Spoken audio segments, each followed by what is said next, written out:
Mas simple at mas pinadali ang ating mixed seafood recipe at kayang-kaya mo na nga itong lutuin. Kaya naman, simulan na natin. Umpisahan natin sa pagpipribol ng ating mga seafoods. Ayan na po siya, natapos na po yan. Siyempre, gumamit po ako dyan ng soda. At ito po yung aking pinaglagaan. Hindi na po natin yan kakailanganin. Tatapon na po natin yan.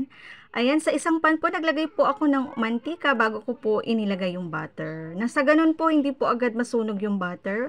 At pagkatapos, igigisa na po natin yung ating mga aromatics. Isang buong bawang.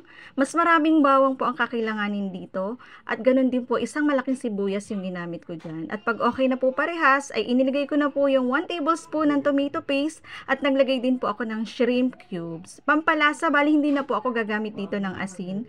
At ibinuhos ko na rin po yung sauce na ginawa ko po. Bali, ipi-flash ko na lang po sa screen yung lahat po ng ingredients. Then, mix-mix lang po at lutuin lang po natin ng ilang minuto. At pagkatapos ay mag-a-add po ako dito ng chili flakes. Para may konting sipa ng anghang, timplahan na po natin ng maraming paminta.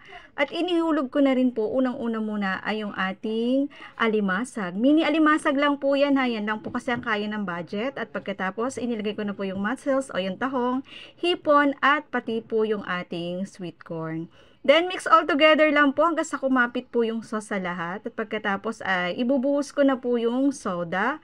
Bali, 7-Up po yung ginamit ko dito. Pwede namang pong Sprite. Then, simmer lang po natin hanggang mag-thicken yung sauce. At pagkaraan ng ilang minuto, ay ready to serve na po ang ating mixed seafoods. Ayan, talaga naman pong napakasarap po nito. At nakachamba na naman po ako. Kaya kayang-kaya nyo rin po itong gawin. Lutuin nyo na po.